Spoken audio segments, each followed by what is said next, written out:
So, remember Road Rash?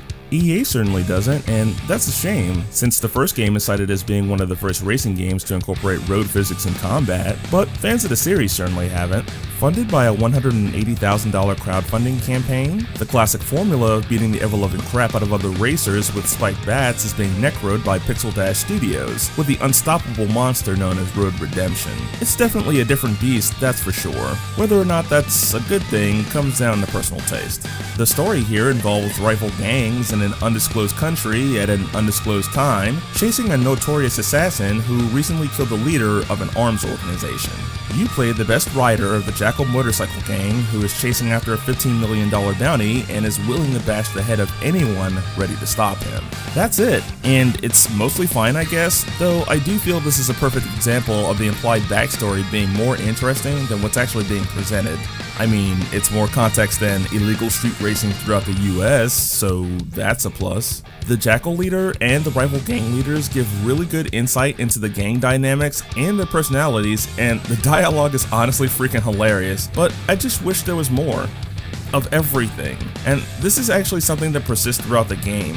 Your pursuit of the bounty is accomplished by riding through 19 levels, plus 1, shooting, stabbing, and bludgeoning other members of the human race while you perform other objectives. This includes eliminating a specific number of rival lieutenants, passing through a zone in a given time, surviving an onslaught from law enforcement, racing, and doing any of these while also avoiding cars that randomly fall from the sky.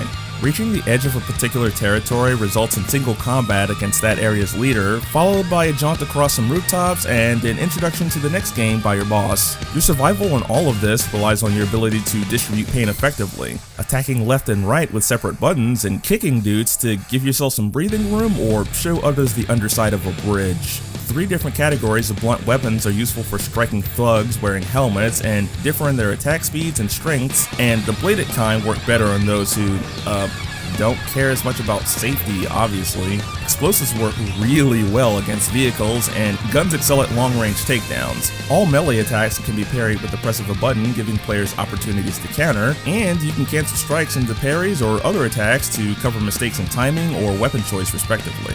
Lastly, holding an attack button performs a critical hit that either does more damage or completely eliminates a foe depending on the circumstances. It seems like a lot, but dispatching riders with everything at your disposal becomes second nature, especially when combined with using nitros and jump jets to control space and movement. And that's a good thing, because this game starts out on the difficult side and only gets harder as you progress. Initially, I categorized Road Redemption as a roguelike, but it's more roguelite, being more an arcade game with only some of the elements typically associated with the genre.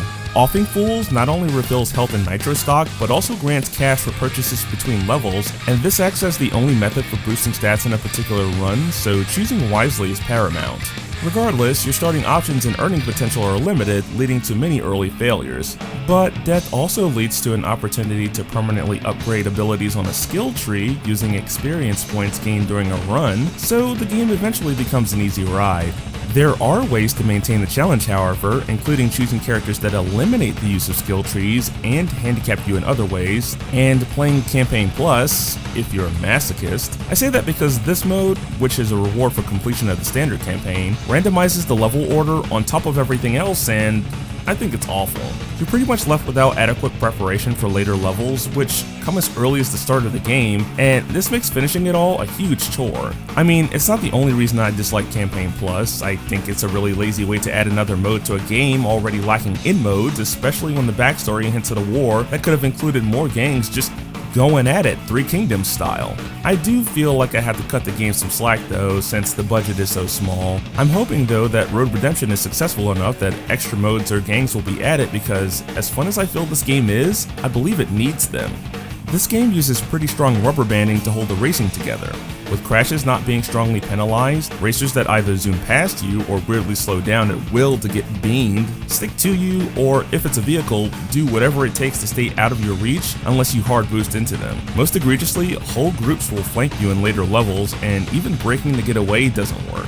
I can't say I hate this overall, since, like I said, the game relies on this to maintain fairness to a player, but it does get irritating. Oh yeah, multiplayer mode? It's not fun in my opinion, because that same rubber banding is absent. really, reducing the game to a simple racing title with slippery bikes and crazy physics where you just beat on dudes. I took a bit of time to play some, but I just couldn't deal.